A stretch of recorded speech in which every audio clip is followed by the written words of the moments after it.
എൻ്റെ സ്വപ്നത്തിൻ താമര പൊയ്കയിൽ വന്നിറങ്ങിയ രൂപവതി, നീലത്താമര മിഴികൾ തുറന്നു നിന്നെ നോക്കി നിന്നു.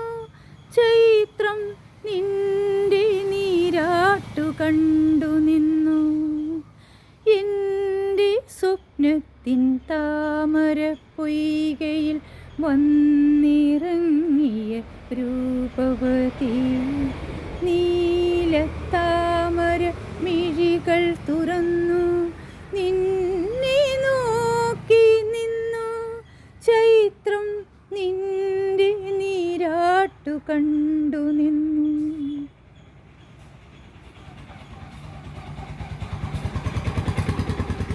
Thank you. ശുഭദിനം.